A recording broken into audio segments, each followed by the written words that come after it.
More and more Canadians are moving from Canada to Paraguay. And today I'm joined here by Aaron. He is a citizen of Canada, and we're filming from Paraguay today. We want to answer a super burning question, which is, why would anybody want to live one of the most developed, successful countries on the planet to come to South America, to a region that's actually quite underdeveloped? What's your take on this?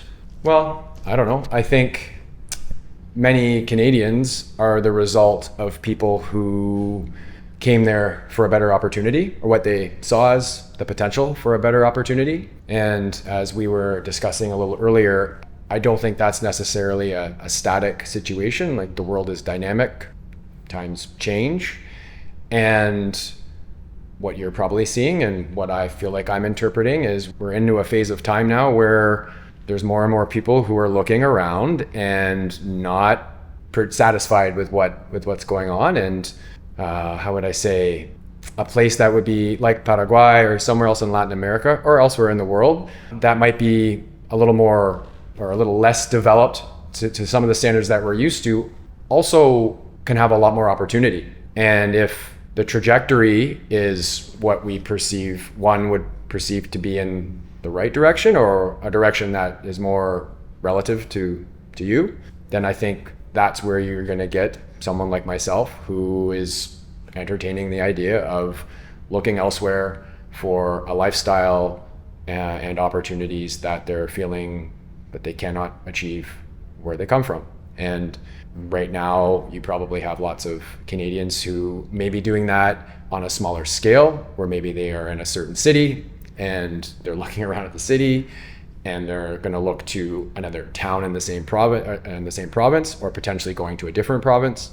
And I think it's the same idea for millennia, since as long as humans came out of Africa, we have tried to seek for better opportunity. So that's why someone like myself ends up meeting someone like yourself down here in Paraguay, because for me personally, I'm trying to establish a life and a lifestyle that allows me to have a degree of autonomy and sovereignty that I aspire to, and that I feel is becoming harder to achieve and or maintain in the Canadian system as it currently stands. And my perspective, right or wrong, is that the trajectory or the trend is not conducive to my goals, and I think I'm probably not alone. When people think about Paraguay, they think of Paraguay as a place that's potentially like dicey, where you could lose all your money, and certainly you're not going to gain more freedoms. Because if you think about Canada, or at least the Canada that you used to know,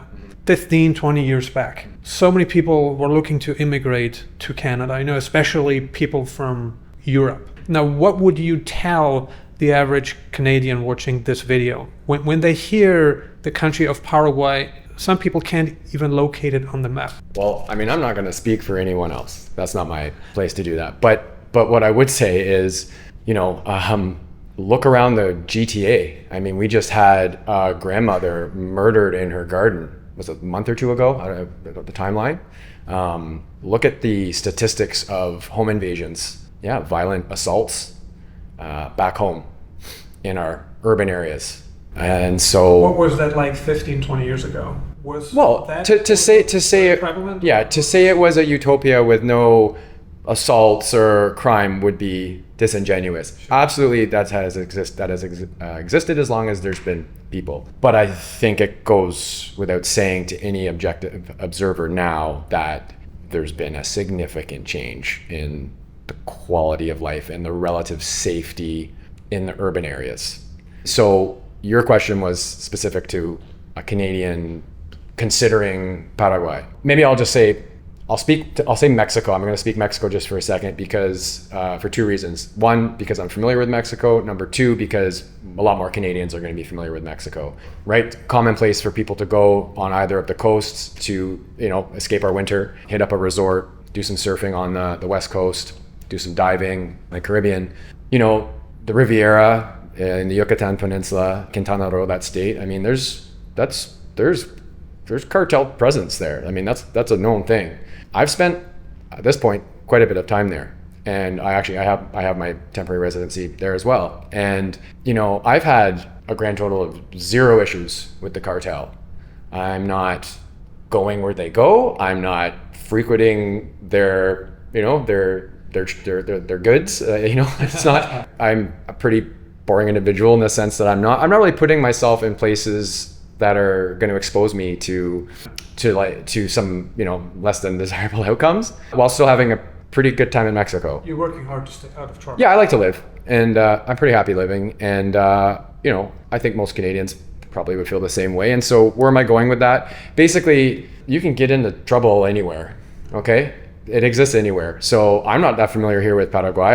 I know less, I would say, down here because I've spent less time at this point. But I've traveled quite a bit. And, if you're not looking for trouble, my experience is it's been pretty easy to avoid.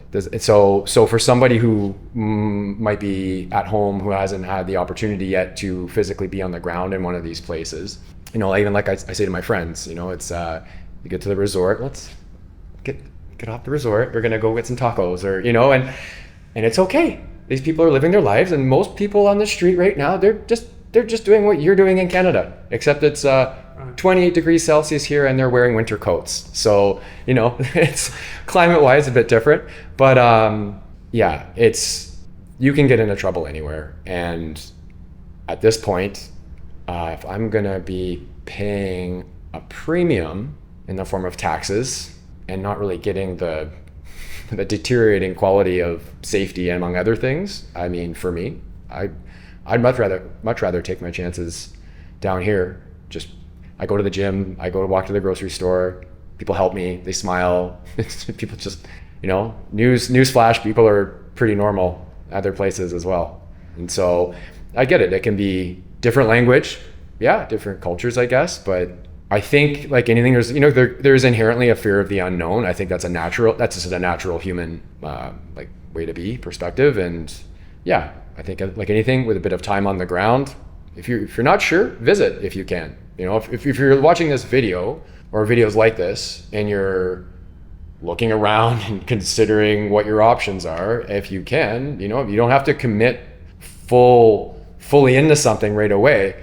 Take the opportunity to spend a week, a month, or I don't know, like whatever you can afford time-wise and budget-wise to get on the ground in places like Paraguay, wherever. What do you have to lose? If you come down here for a week, right, you're not going to lose your life. That is a very unlikely probability to happen, right? So worst case scenario is you lost a week of your life. Why? Maybe you didn't fall in love with this country here. Yeah. There are certain things that totally fine, that maybe bothered you. Yeah. Let's talk about a very current issue that Canada is undergoing, which is the immigration that is taking place. How big of a problem is immigration really in the eyes of a middle-class Canadian? Is it the main reason why Canadians are looking to leave Canada?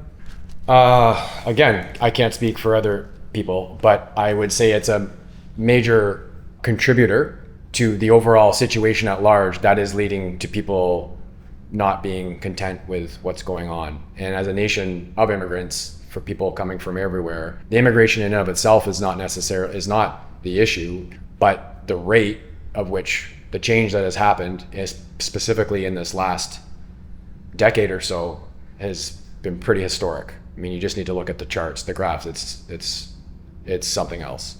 So I don't know if necessarily the average Canadian, probably more and more are now, but that might not necessarily be the driving factor directly, but it's the peripheral consequences of the policies of bringing an unfettered amount of people in when you don't have the resources and or the system to properly manage these people. What do they say on the airplane? In the event of an emergency, you put your mask on and then you help someone else, right? Because there's no point me trying to help you if I can't breathe. You gotta help yourself first.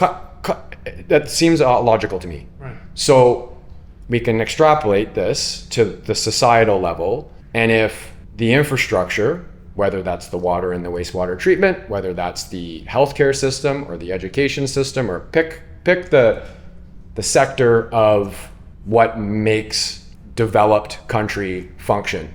If we're not really running kind of at full capacity in those realms, what like objectively speaking, where's the logic in adding millions upon millions of other variables into that equation? To me, I'm just a dude, I'm just a guy.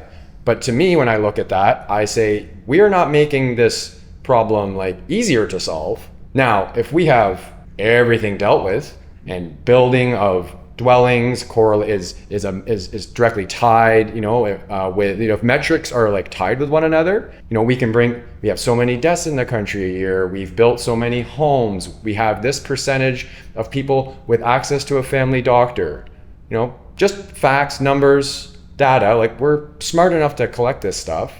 We don't seem to be inclined to want to use the information in this way, but that would seem to be a more sustainable model. But what I think we've witnessed, and this is not just Canada, I mean, I'm only speaking from my little corner, but I think what we've seen in the West collectively is a systemic decline, almost a deliberate dismantling of societies that were built on middle-class prosperity, or the aspiration towards middle-class prosperity. In Canada, I think, along with likely the UK, Australia, the US to some extent, and other Western European nations, it's almost like we're in this race right now, which is like, I don't want to win the race of who can dismantle the middle-class prosperity. Like, this was what made our countries desirable for our ancestors to come to and to build. We often believe that society here is not broken yet. Whereas in Canada, apparently and unarguably, society is broken. If you look at our value systems, they are not what they used to be. If you have a bad soil, you're not going to harvest, or you're going to harvest like terrible fruits. And so oftentimes, like here, for instance, in Paraguay, society is moving more towards the direction of Europe in certain ways, and also Canada. Do you think that's the future of Paraguay, especially of Paraguayans, that they have this inherent desire to become better, but they look at our values in the West or in the northern part of the hemisphere, values that they see as admirable? We're running away from these qualities, right? Now, what would you say is the biggest value here in Paraguay for you as a Canadian that just left? And you explained to me privately how you have certain things to resolve back home before you can legally abandon your tax residency. What would you say is the number one biggest benefit for being here? Like, what's it? Is it the culture? Is it society? Is it Paraguayan society in general? Is it the tax benefit? If you just had to name one thing, what would it be? One thing specifically to Paraguay, I would say for me, setting up becoming a tax resident here is a primary goal. But as far as living day to day culturally, and this is not specific to just Paraguay, but to, I would say, Latin America in general, is the family values. I know that gets thrown around a lot, but that would have been normal for our grandparents, and is just it's still very, very prevalent down here. I'm sure you would agree that a Domingo or a Sunday doesn't go by without somebody meeting for an asado somewhere and having a barbecue. And not just for 30 minutes, but the whole afternoon, right. The whole evening, right? Yeah. It's the whole Sunday pretty much. Yeah, and I think there's obviously, you could probably go on the various factors that have led to why that's not really happening to the same extent where we come from. But yeah, that's something Paraguay still has, and I think is, despite maybe aspirations to model what they will see as progress in some of the more developed countries, I think that part of the culture is here for a while. I don't think that's going anywhere anytime soon. And I think I made a comment earlier regarding how nature abhors a vacuum, right? And I think in the vacuum that's been created, my society, or the culture I come from, through broken homes, just people working all the time, kids being raised like essentially by the state at the schools, physically being it's a big country, very, very far away from potentially other family members due to job or education or whatever, life. I think that plays a big role in things. And I think the vacuum that's been created has now, what we are witnessing is it being occupied by other things. And while we could discuss the pros and cons and the nuances of Christianity and the role of religion in society, as an example, that could be a discussion, but I don't think it's going to be up for debate that up until not that long ago, that played a pretty big role in the community and how society functioned. And so you now have that kind of in the wayside. And yeah, there's a vacuum that has been filled now by things that I think more people are kind of going, what is this? Right? And maybe it wasn't perfect before. Maybe there were things that, should have evolved and or been addressed. But like, what's the saying? Like, don't throw the baby out with the bathwater. Like, that's what comes to mind. And so as far as Paraguay is concerned, I mean, yeah, for me personally, unabashedly, I've paid a ton of tax in Canada, and I'm not opposed to contributing to the system. I was raised with that mindset, but contributing the percentage of one's income that I am, and to see what's happening with it is infuriating is an understatement. So Paraguay, for me, coming here to try to sever my tax residency with Canada, become a tax resident here, helps my financial situation where I can live a life that I have a much harder time trying to achieve where I'm from. So I think even if people from this country or this region do aspire, even intentionally or unintentionally, to head in that direction, it's a long ways removed, if at all. And I think the role that the family unit plays is a significant one. And I think it should not be underestimated. And I think it has been underestimated by a couple generations of people from where we come from. And I think we're reaping the rewards of that now. Sure. And when we talk about conservatism, right, it means to be aligned with religion, And there are only two options in this day and age. There is the one side that's very, very, very progressive, right? And then we still have the more conservative side that's aligned with religion and old school values, if that's what you want to call it, right? What do you think? Yeah, I'm not sure. So just to understand the question, you're asking me, what do Canadians stand to lose by not taking the risk to well, I get it depends on the individual, because what might be perceived as a loss for me might not be perceived. So you have to understand that some people it's comfortable, right? There's a degree of comfort and externalizing control or externalizing, decision making to an authority and trusting that. That kind of absolves you of the responsibility, and if you have genuine faith, or for lack of a better term, in that model or in that system, then maybe, if you were to go somewhere else where you have to be more autonomous, that might seem scary. So somebody, and I think there's many people who would fit that mold in Canada, I think they kind of either consciously or subconsciously like the idea of being governed. It's safe. And I cannot speak for those people because I'm not them, but for me, I feel the opposite about that. I have a strong sense of autonomy, and yeah, I think so. From my perspective, so anyone in Canada who might lean more towards feeling a little more on the autonomous end of the spectrum, who might aspire to be a sovereign individual, what do you stand to lose by not exploring beyond the borders of the 49th parallel? I would say in the coming years, you could stand to lose a lot. I think that if you're seeing what I'm seeing up there, the window seems to be closing. I think, if I had to guess, this is just thought, but my perspective is it's going to get harder to establish yourself outside of the Canadian system. At the same time, it will get harder to establish yourself in another system. That's my take on things as far as the trajectory. So for those of you back home who are inclined to feeling a little more sovereign, I would say by not exploring that option to even see if it's for you, I think there may come a time where it gets really, really, really hard to do that. Maybe it's not an option. I don't know. Maybe I could be totally wrong, but I would rather prepare and be proven wrong than be just naively optimistic. So again, I don't know if I totally answered your question, but as far as for those who want to feel like they have some say and accountability to themselves and or the community they're in, I feel like it's a no-brainer to be exploring options. And if it's something that you can do, if you have your job and your family, and everyone has their own circumstance. So understand this is not for everybody.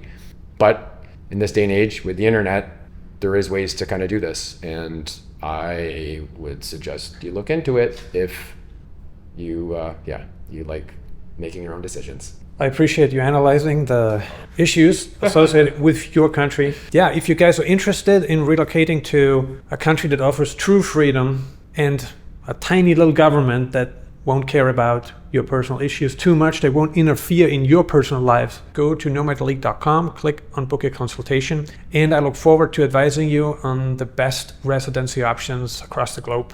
Thank you so much for watching. We appreciate your attendance, and we look forward to discussing more with you in the next video.